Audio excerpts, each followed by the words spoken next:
It's Tuesday, and it's everything football. Jim Williams and Matthew Weatherby here. Matt, what a weekend, huh? I mean, started on Thursday night with USF's upset of Boise State. Then we go to Saturday, where a ton of people got upset. We had the Texas game against Ohio State. We had FSU and Alabama, and then we had Clemson's big game. With LSU, and then last night we had Belichick's boys, and of course Miami and sandwiched in between. Yep, yeah, it was a massive weekend. One of the better opening weekends that I can recall in recent memory, just in terms of you had a good matchup. Seems like every single window of the slate, whether that be Thursday, all the way Thursday through Monday. I will tell you, I've been doing this now for painfully have to say 52 years. And I don't think I can remember a week one where there's been more consequential games than there has been this week that we've seen.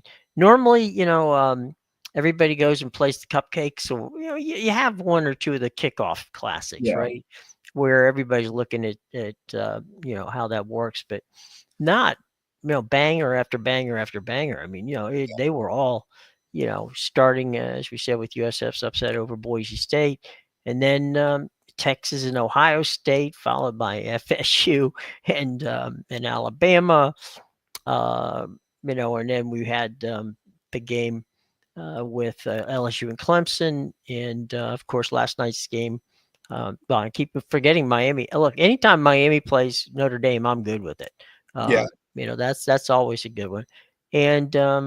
And then of course, as I said, last night's game with UNC. Yeah. So the you were talking about the matchups, and 4 top teams lost this week. Now a lot of those were a result of playing another top 10 team. Right. Somebody had to lose in Texas, Ohio State. Somebody had to lose LSU, Clemson, and Notre Dame, Miami as well. Sure. Lose, but still, Bama lost as well, and it just gives you a lot of room for shifting. And granted, those are preseason polls, and sure.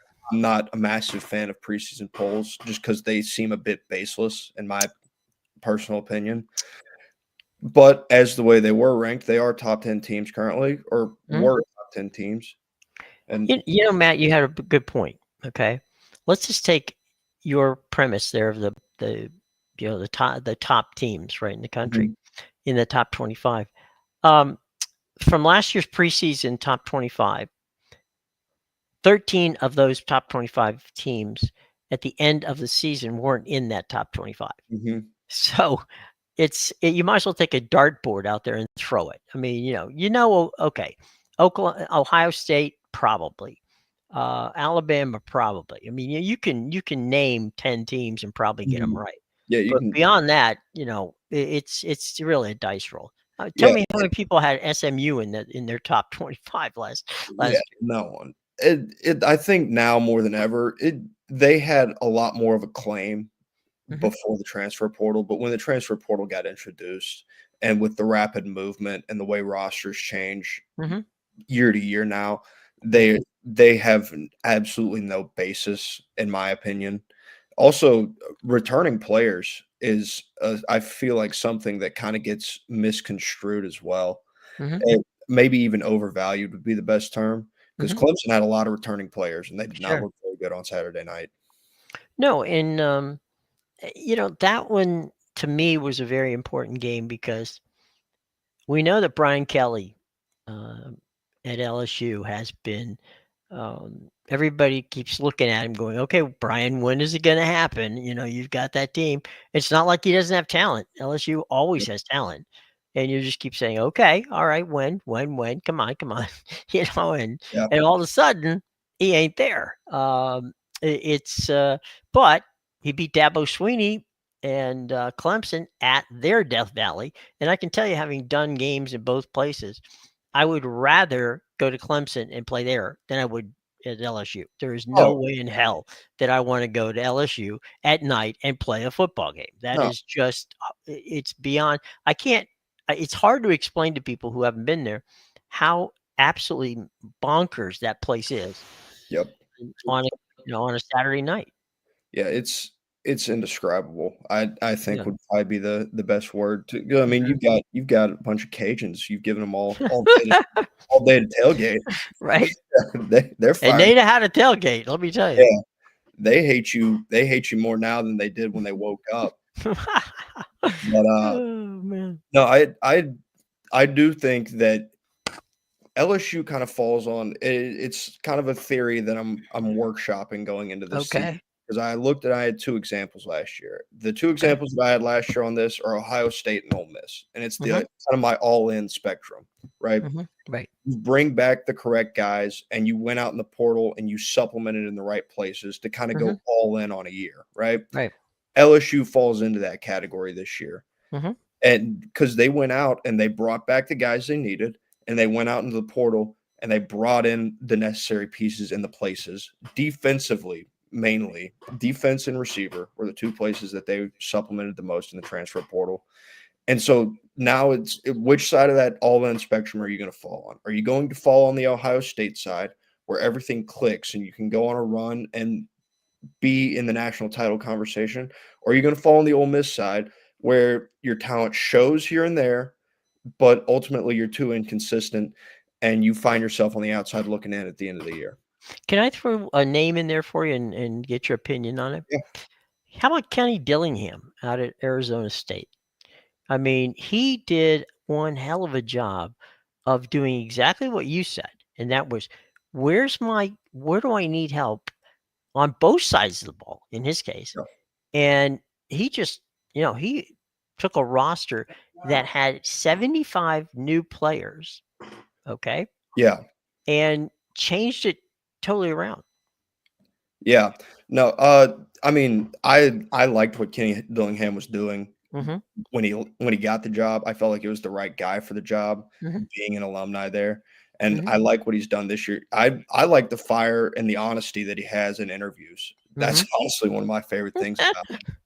'Cause I mean, he gets up there and he tells you the truth. Man, I think there was a shot of him, Mhm, after their win the other night, mhm. and he was just pissed. I mean, pissed because they gave up a last second touchdown to Right, right. Northern Arizona Yeah, and made the game a little bit closer there at the end yeah. than I think he would have A liked. little closer, yeah. Yeah, I don't think he was happy with his execution late in the 4th quarter, Mhm. which is an odd, I guess anyone can do it, but Sure. it's one of those hallmarks of like, "Hey, like, start to end, we care about the details here. It doesn't Mhm, matter if you're starter, doesn't matter if you're second, doesn't matter if mhm. you're third.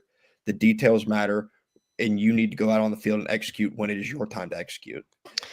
The other thing I like about Kenny is that he he eats, drinks, and sleeps Arizona State, Yes, he does. you know, and he's not you don't have to worry about if you go to Arizona State, Kenny Dillingham is not leaving, Yep.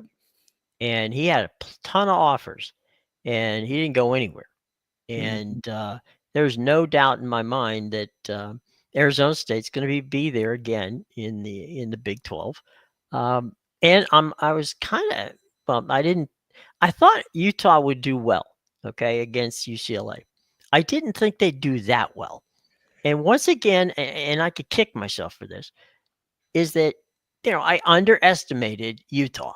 And it seems like every year, everybody underestimates Utah. They had a bad year last year. They had a bounce back this year. There's no reason for me anymore to doubt that Utah is probably going to give Kenny a lot of trouble in the Big 12.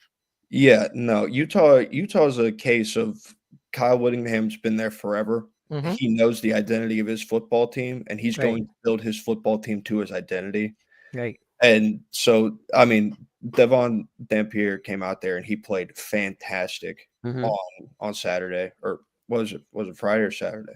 They play Saturday night. Saturday night. Saturday night. Saturday. Yeah, yeah. Yeah. But as much as that, UCLA probably feels like they got gypped a little bit Hmm. in the Nico Iamaleava and Joe Right. Aguilar sweeps or the Right. swap of the offseason Right. based off what they saw in Atlanta versus what you Right. got out there in California in the Rose Bowl. Hmm. I thought it was very telling that when I opened up my phone on Sunday morning, the first clip I saw from that football game was Nico Iamaleava overthrowing a seam route. Right. Was just the story of last year for Tennessee's offense. Mm-hmm. So it feels like more of the same out of Nico. As much as I want to give Utah credit, UCLA, I don't think is a very good football team. And I don't know if they thought that Nico was going to come in and solve all the issues, but he couldn't solve any of his own at Tennessee. I don't know how he's going to solve anyone else's out there on the West Coast. It's funny, with regard to what you're saying, UCLA. One guy, and specifically one quarterback, is not going to change what they need. They need way too many different things. That, in many ways, it boils down to they didn't have a good offensive line. They didn't have a good defensive line. You can't tackle. You can't block. That's probably a recipe for disaster. Yep. Yeah. No, they're a really bad football team. Just absolutely.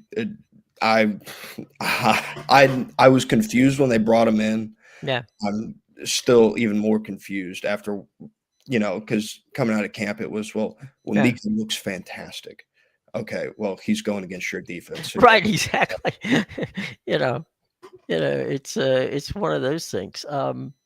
I think one of the interesting things to me over the weekend, let's go back. Arch Manning, we watched on Saturday, and probably by, I don't know, 16, 17 seconds after the game was over, his career was over, according to most media sites. I'm like, whoa, just a second here. I remember the Manning boys, okay? Archie started off against East Carolina. Tennessee played East Carolina, okay? Eli started off against, I think it was Savannah State, something like that. Arch starts off against the number 3 ranked and defending national champion Ohio State Buckeyes. There is a difference, all right? Granted, he did not make some throws that you would hope and think he could make, okay? Yeah. But the defensive coordinator of Ohio State was the defensive coordinator of the New England Patriots. So give him maybe 3. If they haven't won, if Texas hasn't won 3 games, in a row, then I would start worrying about it. But geez, Louise, that was a hype machine on steroids with regard to Arch.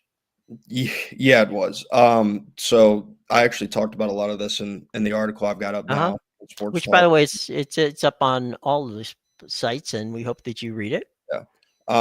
But I think the thing with Arch is kind of the circumstances around him. It was built up to be more than any 21-year-old could honestly handle.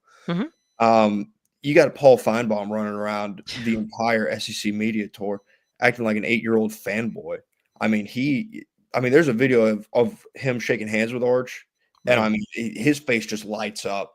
It was honestly insane to watch over the offseason.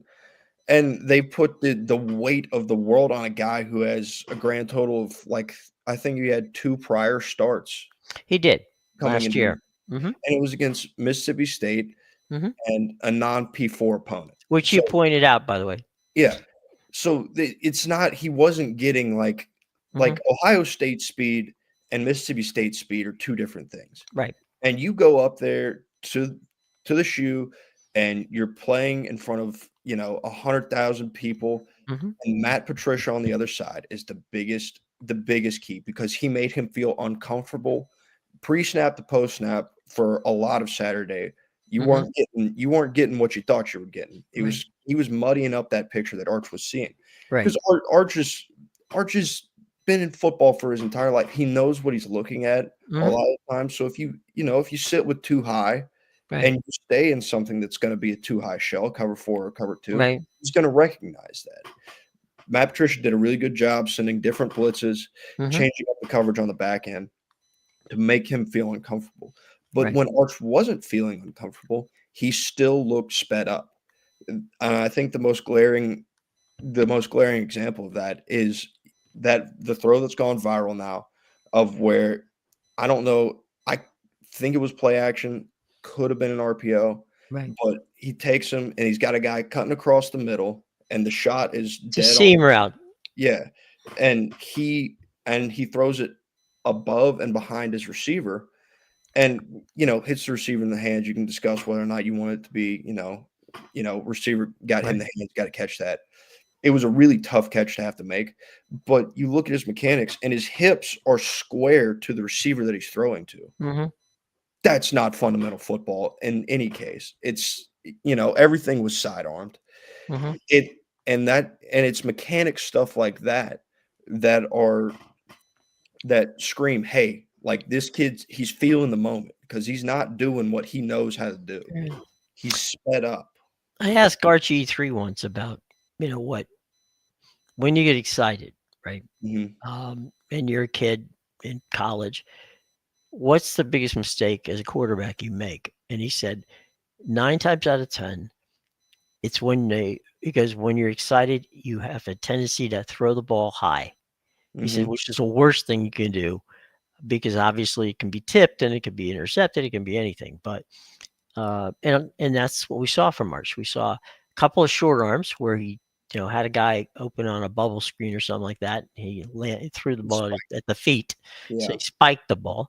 And then a couple of times, as probably the last drive when it seemed like he was actually kind of getting used to what Mhm. he was seeing, and all of a sudden he's throwing the ball high, Yep. and he's excited, he wants to make it work, and it's just like any other sport. If you try too hard, you're probably going to fail, Yep. and I think that's it. But as your article says, and I agree with you that everybody should go out there and read it. There's all over it's just all of our sports talk sites. Mhm. By all means, check it out. You give what I consider a very fair estimate of what can happen. I mean, could Texas still win the national championship? Sure. Could Absolutely. could he steal the Heisman Trophy? Probably. It's possible. However, you still got to play the games, and we'll see how that works out. Yeah. He has three easy opponents Hmm. before they travel to Gainesville. That Hmm. game in Gainesville is going to be your true litmus test on what 2025 will Right. look like for the Texas Longhorns. Absolutely. And now let's move. Speaking of the SEC, let's move to Alabama and their game in that afternoon game against FSU. Um, Mm. Mike Norvell um, has Gus Malzahn now calling the plays, and Gus put on a masterclass Yes, against Alabama. And people forget that when Gus Malzahn was in the SEC, he did a pretty good job against Alabama. he was Nick Saban's headache. Yeah. Oh yes, he was a thorn in his side, and he, if anybody knows how to dial up an offense, it is Gus Malzahn. And he had the quarterback to do it, he had the weapons to do it, and if anything, I know that there are a lot of people out there that wondered what was going to happen with FSU. After that season last year where they only won 2 games. I think Mike Norvell's going to have a better season this year. Yeah. So I'll start with your winner before we get into Alabama here. Okay, go ahead. FSU looked worlds different on both Mhm, lines of scrimmage, which mhm, was their issue last year, right. and just a complete overhaul. I mean, you've got guys just straight up bullying some of those Alabama linebackers at times. Mhm, And stop me if you've heard this before, but a running quarterback hurt Alabama. Not the first time it's happened. Definitely not going to be the last time it happened. right. They outsped them. They Yeah, outsped them offensively. When right. they got to the outside, Alabama couldn't keep up, which was shocking, I think, for a lot of people, especially based off what everybody had said coming out of camp. Because I mean, they were raving about this Alabama defense, Mhm, like loved this Alabama defense, and then they came out on Saturday and they looked flat. I mean, and I think there's a lot of credit that needs to be given to Florida State in sure. that because they knew what they wanted to do and they executed their game plan to perfection and they out physicaled Alabama on Mhm. the offensive side of the football. Well, I don't think there's any question, and you got to wonder. you talked about Paul, and Feinbaum is uh, is a brilliant writer, by the way. Yeah. Um, before he got into radio, but he spent so many years in Tuscaloosa and in Birmingham that you know, and it's fair. I mean, it's fair. He's going to be a little of an Alabama guy because Yeah. he has seen and he got to know. He and Saban became good friends, and okay, fine. You're gonna get a little bit of Alabama on everything that Paul does, Yep. and you take that into consideration, Which I find funny because he graduated from the University of Tennessee. right? Odd, but okay. Um, but anyway, he made his living at Alabama, Yep. so that's or at least in the Alabama, ecosphere there. And and there's no way you can apologize for what happened. They No. got, as you said, they got out physical. They were out sped. They were out air.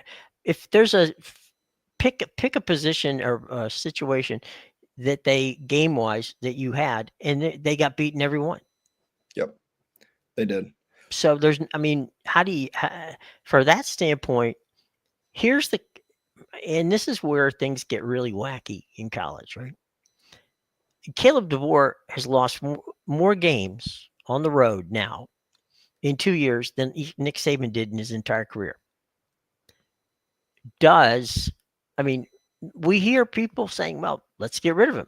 It's a $70 million buyout. That's a Jimbo Fisher buyout. It is. I saw something on X today, Mm-hmm. and I didn't do my own research into it, and I couldn't tell you who posted it, but I Right. saw something. It said Brian Harsin took 21 games to reach Mm-hmm. the number of losses that Kalen DeBoer has reached, and it's Right. only taken him 14. You're right.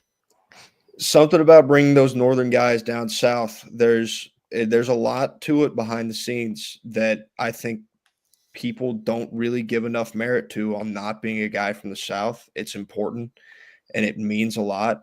And all of a sudden, you're looking at a situation where Kalen DeBoer's seat's on fire, Mm-hmm. right? Like he's feeling the heat now in that Right. nice new renovated office of his. Right. Um, and he's got 3 weeks to get it figured out because he's Mm-hmm. got, I don't know who he's got. He's got some cupcake coming in, and then he's got Right. Wisconsin coming in. Then it's a bye week, and then he comes to Athens. And Right. I can tell you, I was in the stadium on Saturday.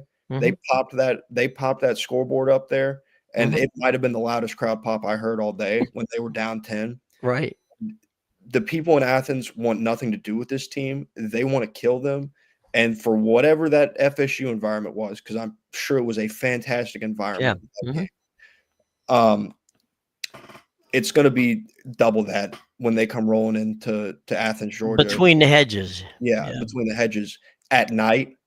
It's going to be something where Ty Simpson better have learned something last weekend at Florida State, because if he didn't and a Mhm. similar team shows up on that Saturday, they're going to get run out of the building. Well, one of the reasons Saban decided he was going to retire, and he said this, and I think it was fair. He said, you know what?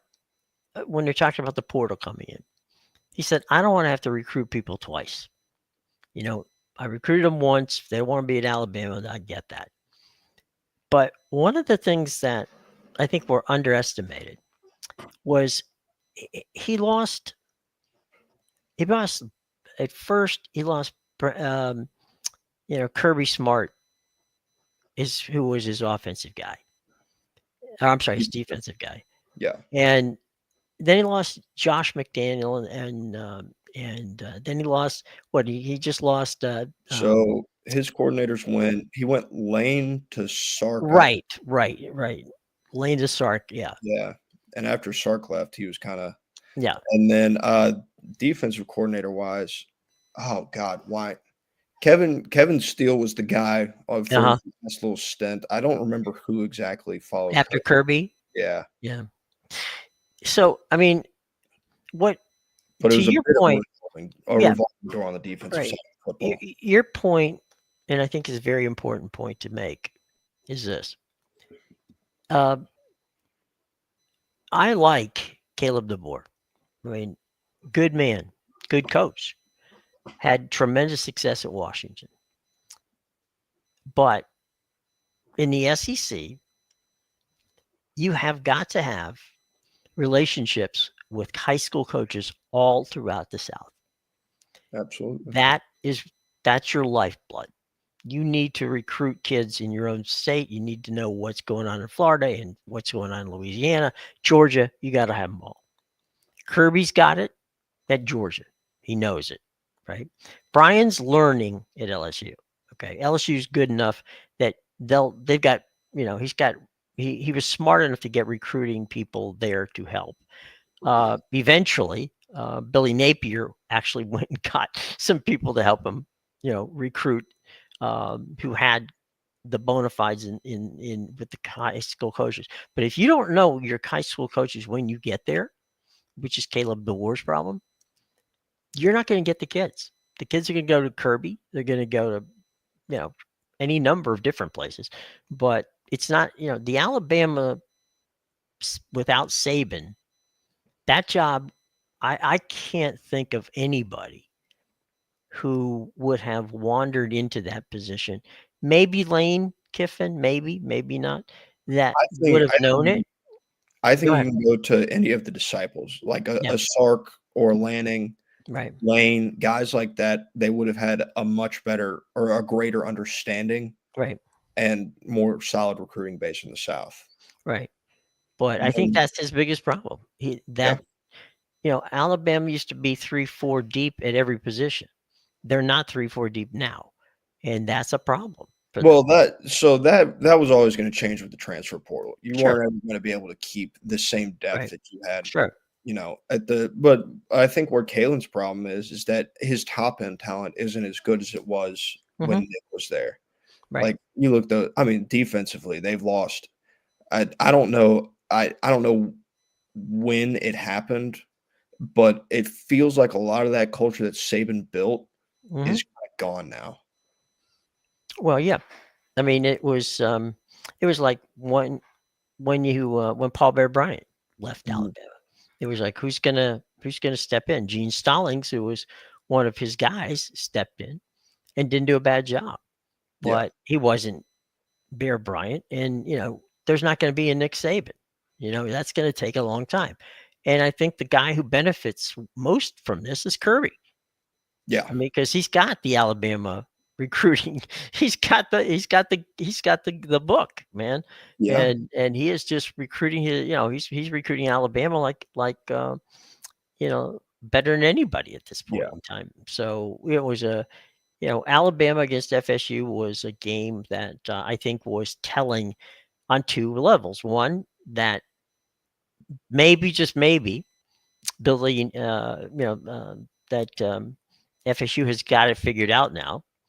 And on the other side of the coin, Alabama, as you said, when they head to the swamp, or no, that's Texas going to the swamp. Yeah.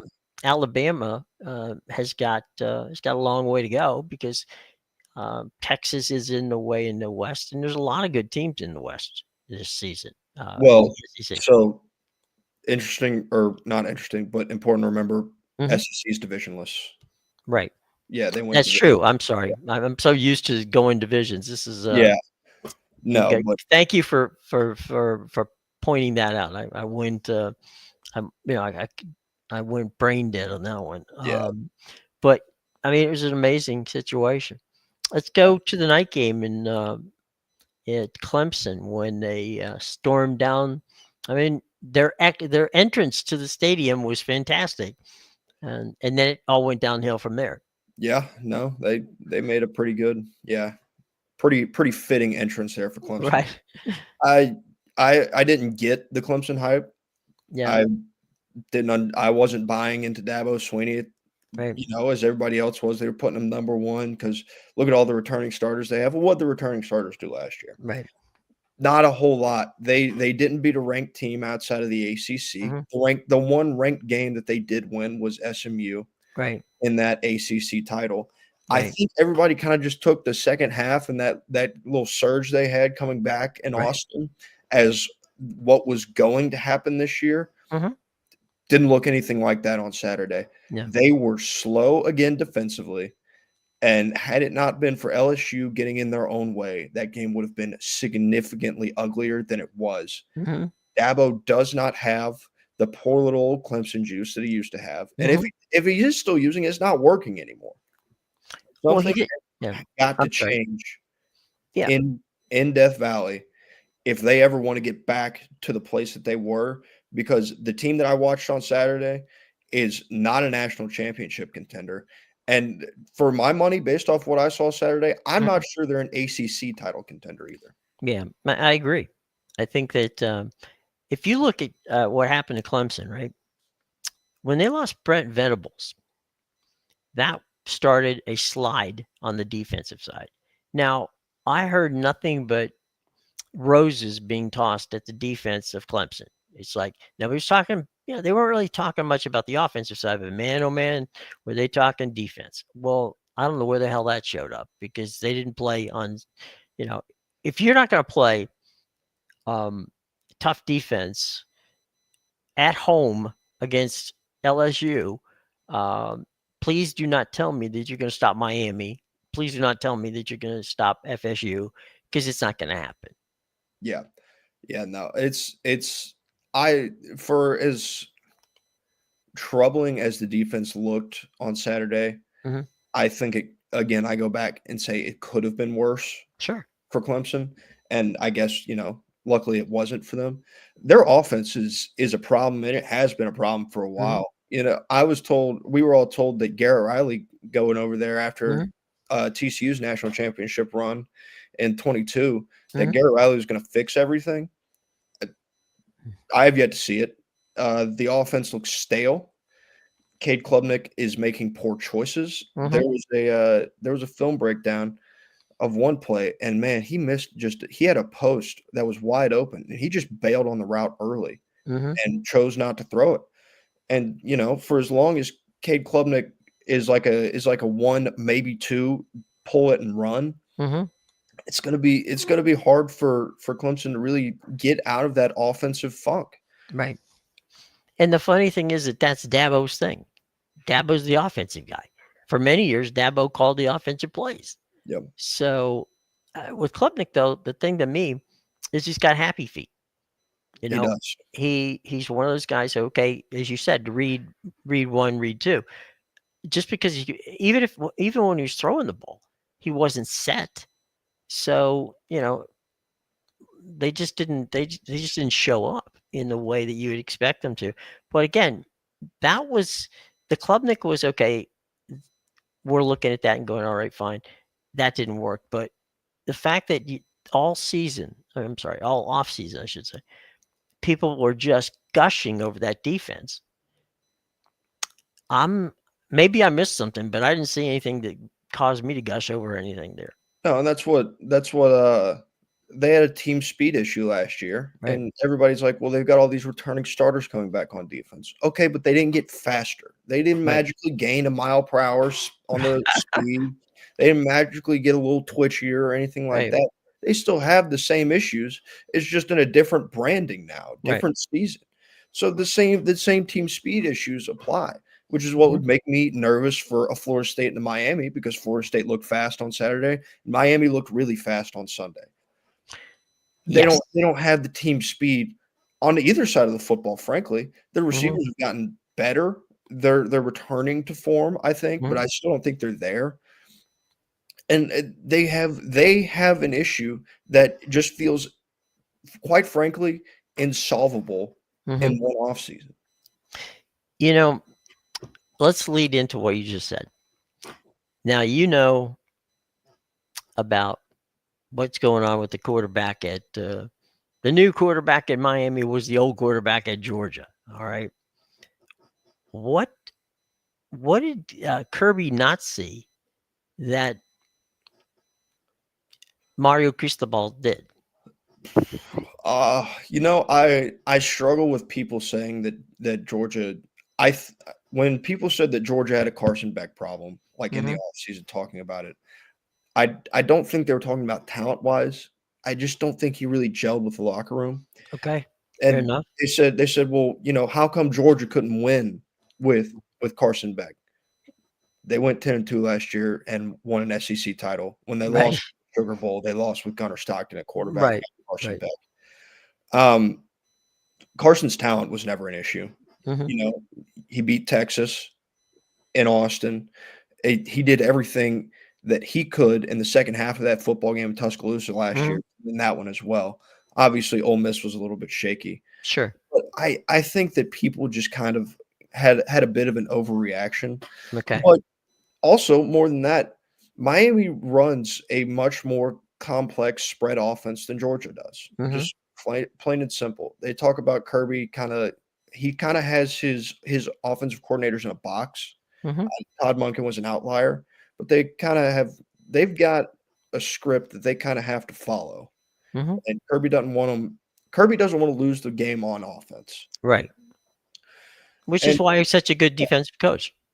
and you know, Yep. and Carson went down there to Miami and he played fantastic Mhm. because he's the same talented guy Mhm. that he was last year, but he's just got a little more freedom now. They talked about it on the broadcast. He's allowed to make more checks at the line Mhm. this year than he was allowed to at Georgia. At Georgia, he's allowed to check from like one run to another, Right. maybe slider protection, something like that. But he's got a lot more play calling freedom at the line of scrimmage based on what he sees, Right. which I think helps him. It instills confidence in your Sure. quarterback to allow him to make those calls. I think he felt like maybe he had earned the right to make those calls and wasn't being Mhm. allowed to last year, which may have frustrated him. But I see it as a win-win for as many people want to make it a negative. Miami got the guy that you saw on Sunday, Mhm. and Georgia got a guy who fits their system and their locker room a little bit better than Carson did. And you know what? There's nothing wrong with being in a situation like that. And I think that you made a great observation with regard to what Carson's allowed to do things he wasn't allowed to do at Georgia. Todd Monken told me that Carson Beck can play football anywhere. That it wasn't. In some ways, he echoed what you're talking about. That he thought that Carson was maybe being um, a little upset at the fact that he just didn't um, get to do what he wanted to do when he was at Georgia. Um, and that's okay. I mean, you find that out, and it's not a slight against Georgia. It's not a slight against him. But you know, Todd's who recruited him basically said, look, he can play anywhere.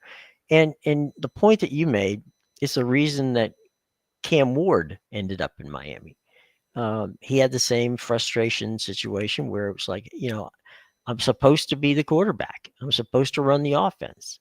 And, somebody get the damn training wheels off me. And Cristobal does it. I mean, he basically says, fine, you want to run the offense. We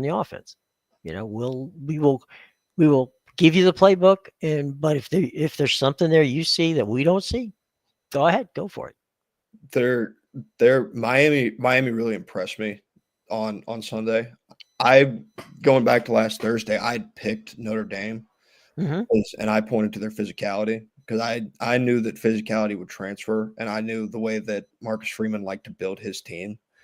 And I just kind of figured that, they were going to play probably a little bit more conservative game, but kind of lean on Miami.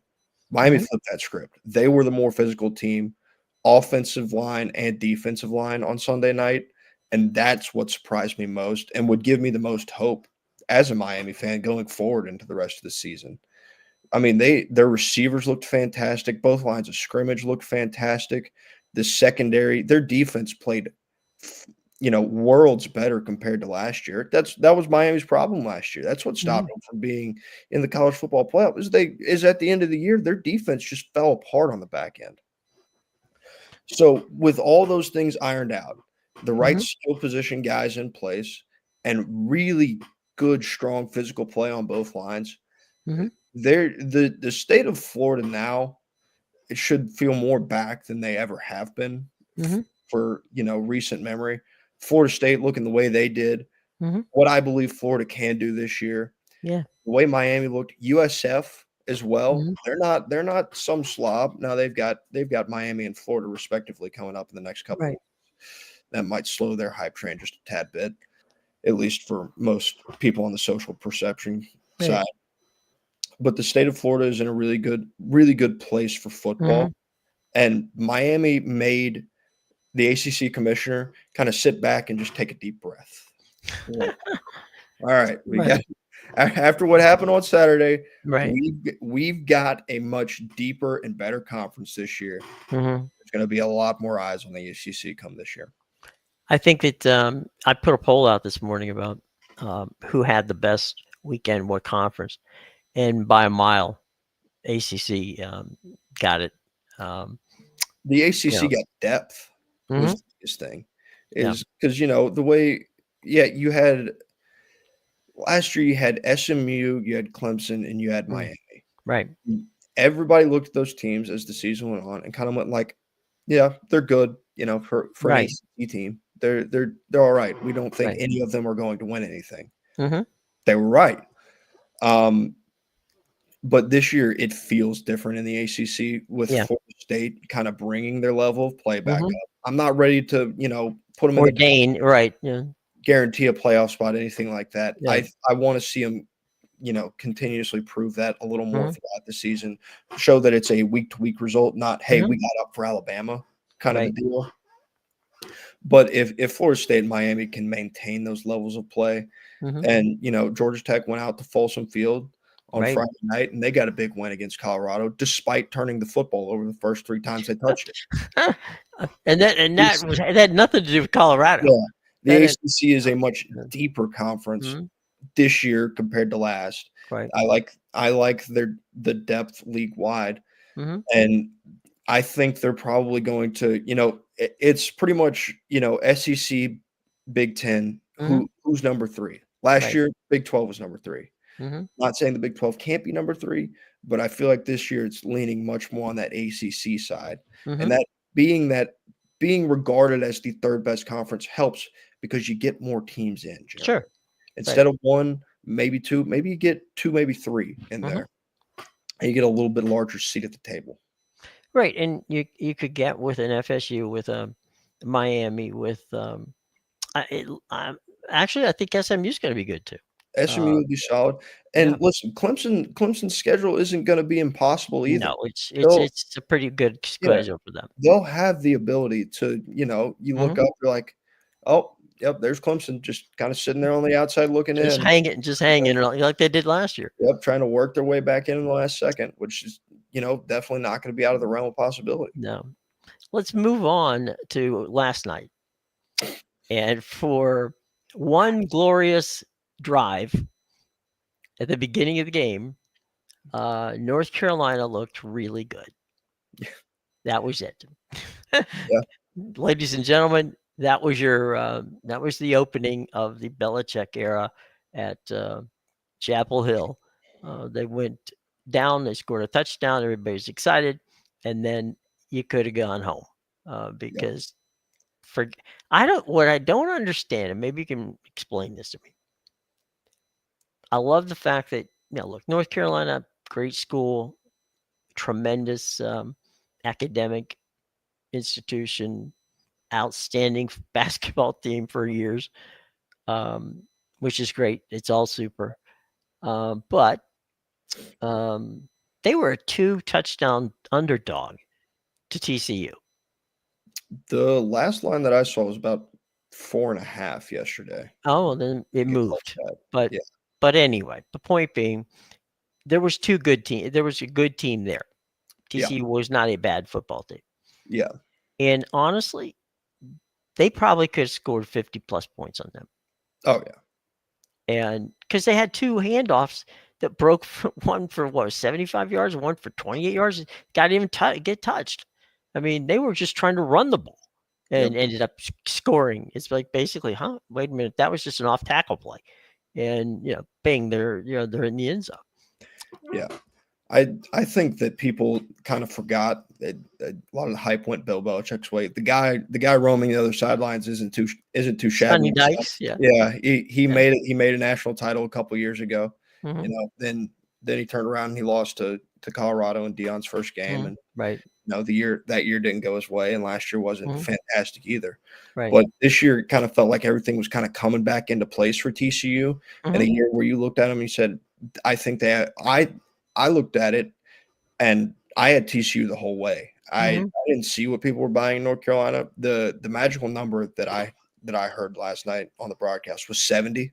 Right. That's how many new players North Right. Carolina has.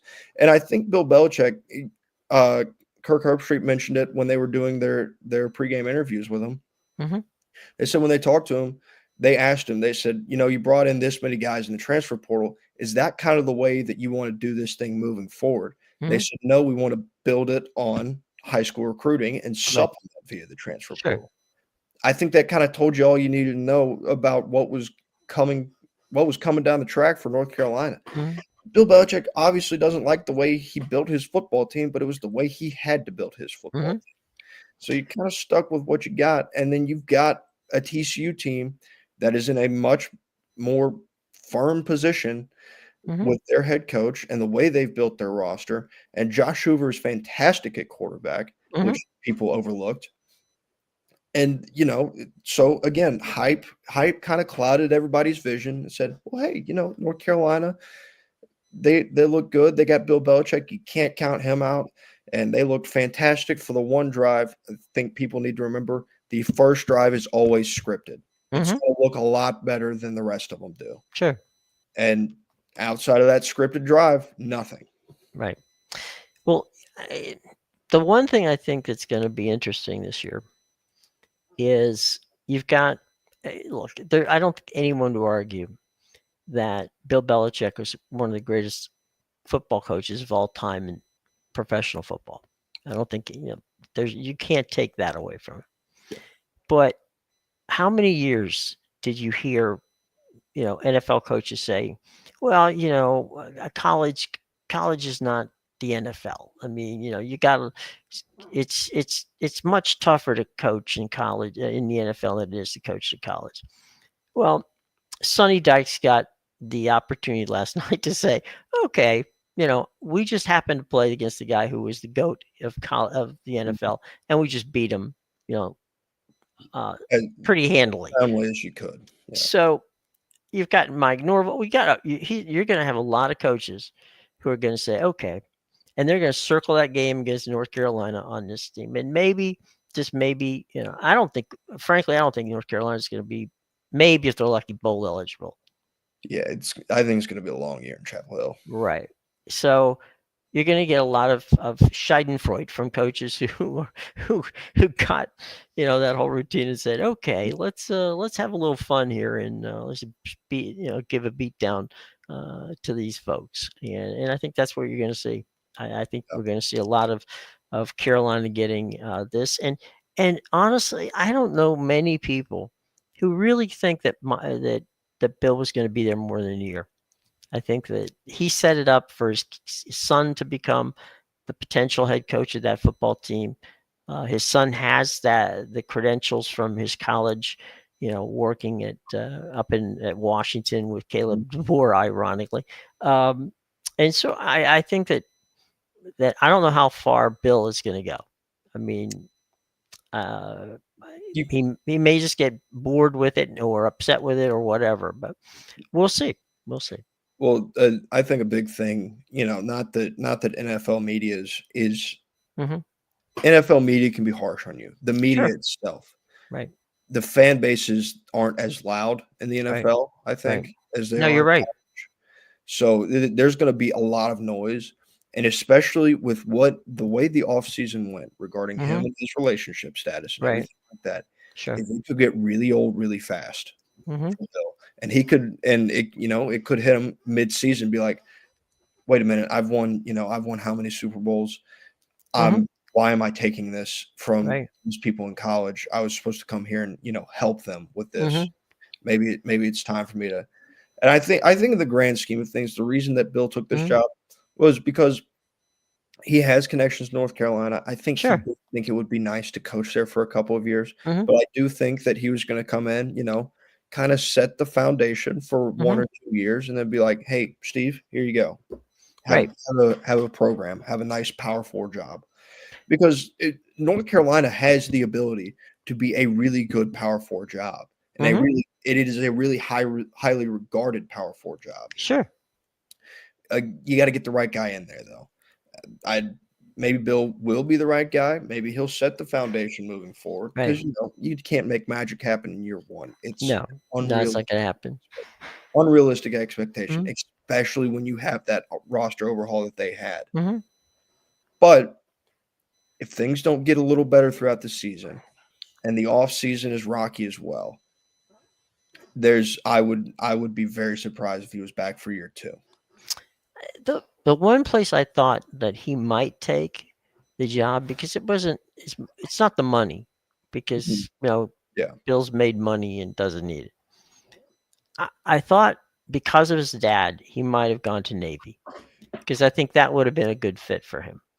Yeah. Uh, you know, it's The way they would do their training and their Mhm. programs and stuff with the military and everything Right, fit what Bill likes to do. right, and the fact of the matter would be that there'd be a great shining light on him, but the shining light would be on the Naval Academy. Yep. And basically, um, yeah, he would be in a G5 league, but at the end of the day, nobody would matter. It would care. They'd Yeah. go, okay, if he goes 8-9 or whatever, You make a bowl game at eight, Navy, it's yeah, fine. It yeah, make exactly. you make a bowl game and you beat Army, that's a good year at Yeah, Navy. that's a very good year. And throw in the Air Force, and you get Yeah. the very cool trophy, the Commander in Chief trophy. So yeah, I mean, I would have thought that would have been a good fit for him. I do know the history at North Carolina, and I do agree that it's a great job. But it just seemed to me that you know, it everything looked like it just kind of fumbled out of the whole thing just rolled out poorly. Yeah, Um, the whole 33rd team thing right. and the way they were building it, all these guys have NFL experience. They got Michael Lombardi in there, the Sure. former GM, Right. to be the GM at North Carolina. Right. And all that's fine and well, but it is important to remember that with NIL Hmm. and the transfer portal, yes, it's more like the NFL than it ever has been before. It's still not the NFL. Right. It's a very unpolished product throughout, multiple levels. Part of why people love it so much is because you get these like, what in the world was that guy doing on that play? Why was he doing that? Right. Oh wait, he's 19 years old. He's started 3 games. That's why he's doing that. Right. He hadn't seen it. Let's take a quick look. I'm going to give you an opportunity.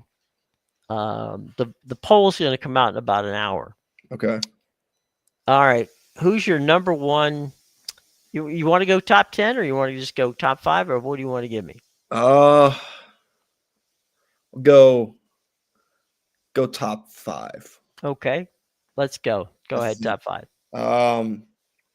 Number 1, I'm just gonna move Penn State up. Penn Okay. State also falls into that Ohio State, Ole Miss, all-in spectrum that I was talking about. Right. Brought back James top Franklin. 5. Right. Yep. So we'll go Penn State 1. Yep. Um, I'm gonna be honest. I'm gonna put Georgia 2 Okay. because They were ranked 5, so they were ranked 5. you're pushing them up to I'm 2. pushing them up to 2. I liked a lot of what I saw out of Georgia on Saturday, and I Okay. was a big fan. A lot of the two things that people talked about most last year when it came to Georgia was the Mhm. run game wasn't the same and the defense wasn't the same. Right. Both of those looked worlds better, and I'm not even talking run game. The scheme looked significantly different. You've got another aspect with Gunner being able to run the football. Right. And something because I watched every Georgia game last year, as I Mhm. watched the speed on defense, it felt like like on Saturday, Marshall was playing in a lot less space than Mhm. teams played in last year, Okay. which is a big thing. Um, Number 3, I'm gonna leave Ohio State there. Okay. I liked the win at Texas. I think neither of those teams showed us really any kind of semblance of what they can be. Very Mhm. conservative game game planning from Ryan Mhm. Day and Julian Sand. I liked what Right. I saw out of Julian Sand, and I Mhm. think their defense is going to be fantastic again this year. Mhm. Those linebackers, Sonny Styles and Arvell Reese, Mhm. are going to be in the conversation for the best linebacker tandem come year's end. No doubt about that in my mind, especially with Matt Patricia dialing it up. And I think the offense will come along in the later part of the year. I love Julian Sand coming out of high school. Mhm. Still love him now. And I think it's going to take him a little time, but I think he's going to be a really good quarterback come year in when he's had the time to settle into that system and really Mhm. get comfortable and get a better rhythm with his wide receivers. Number 4 is going to be LSU. Okay. Uh, liked liked what they did on both sides of the football. Their defense Mhm. looked better compared to last year. I talked about how I still wasn't really a believer in Clemson, Mhm. but they looked to me like they've gotten some things figured out. Their defense was stout. Their receivers looked better. Their running game was much more consistent than it was headed into last year, and I liked what they had. And number 5, I'm gonna put Texas. I'm a believer in Arch Okay. and a believer in Sark. For as much as maybe I shouldn't be, and I don't have a lot to go off of. Right. I am. They've got another favorable schedule. Mhm. Some of the games that were maybe a little easier last year, where you had Florida coming to Texas last Right. year, and Florida wasn't as good, and now they're going to Florida, and Florida's a lot Right. better. So stuff like that may make their schedule more difficult this year, but Mhm. I still think it's a very manageable schedule, and would not be surprised at all if they're playing in Atlanta come December. All right. I'm going to go with Penn State. I'm going to move Franklin up to number 1. Okay. I'm going to give Ohio State second place because of the win over Texas. Um, and the 3 spot, I'll push Georgia up to 3. My 4 is LSU. My 5 is Miami. See, I I would have Miami at 6. Okay, that's fair. That's fair. I'm just looking at the actual, preseason poll, which had Texas, Mhm. Penn State, Ohio State, Clemson, Georgia, Notre Dame, Oregon, Alabama, LSU, and Miami. And yeah, Oregon won, but you know they didn't play anybody that Yeah, was that amazing. you need to see Dante Moore, the freshman, face a little more of a test Right, for him right. to But I mean, look, they've got a good program out in yeah, Oregon, their no roster question. is still top to Yeah, bottom yeah. wonderful. It's Okay. a good. It's a top 10 team, but since we're making it up, we're allowed to do this. So I'll give Miami. I'm giving them a push because of they could have they got ahead of Notre Dame, then Notre Dame came back and tied them, and then they ended up winning the game, which um, in the last minute or so of the game, and beating a Notre Dame team that, uh, frankly, if you have arguments about one thing about Miami and Mario Cristobal, it's been sometimes his clock management and sometimes his game management. And what I will say is there was late in that fourth quarter, Hmm. as I was sitting there watching it, I was talking with one of my friends as we were Hmm. watching it. I said, like, I can't remember the exact scenario, but it was late in the fourth quarter, and I said, "Hey, this is like this is poor game management again. Right. Like this Hmm. is another showing of it. They won in spite of it, but Right. he had another showing where his game management was less than stellar." Right. Well, they let about 55 seconds or so scream off the clock, that they needed. Mhm. And you're sitting there going, are we going to see this happen again? Are they going to stumble their way from a win to a loss because they just screwed up? Um, Fortunately for them, they got lucky. The Mhm. place kicker, I'm still surprised. I mean, he's got a leg, but Yeah. we'll see. But I anyway, I will say, circling back because I don't feel like I touched on it. okay, go ahead. I would say Sunday night in Miami would Hmm. make me feel better going throughout the rest of the year as a Notre Dame fan Hmm. than, if things had remained the way they were in the first half, Hmm. you feel like some troubles are coming. CJ Carr played very well in that second half. Yes, he did. So I think Notre Dame will be fine moving forward. Oh yeah, I mean, just because they lost in Miami doesn't mean that they're Yeah. not going to do well. Yeah, And Coach Freeman has a good football team, he does. and he's very good at fixing things. Mhm. And I think playing in Miami, playing in the heat and the humidity and Rain. and the rain, was not an easy thing. But Yeah, they came out of it well, and they played what we like to see a Miami Notre Dame game be, and that's just entertaining and down to the last second. I mean, and yep. that's it wasn't Jimmy Johnson and Lou Holtz, but we'll take it. We'll take it. Well, Every Matt, every time those 2 teams tee it up, it's yeah, gonna be good. yeah, we're gonna have fun with it. Well, Matt, I really appreciate you driving by, and we'll Enjoyed it. do this again soon. Sounds good. All right, my man. Thanks Alright. very much, everybody. Have a great day, and do us a favor, okay? We're likable people. Subscribe, hit the bell, and like us. You can leave a comment, and we absolutely will answer any and all comments that you want to leave us. So Absolutely. for Matt and for me, we're gonna have get out of here, and y'all have a great day, and we will be back and see you sometime tomorrow. Okay. All right, everybody. Have a good day.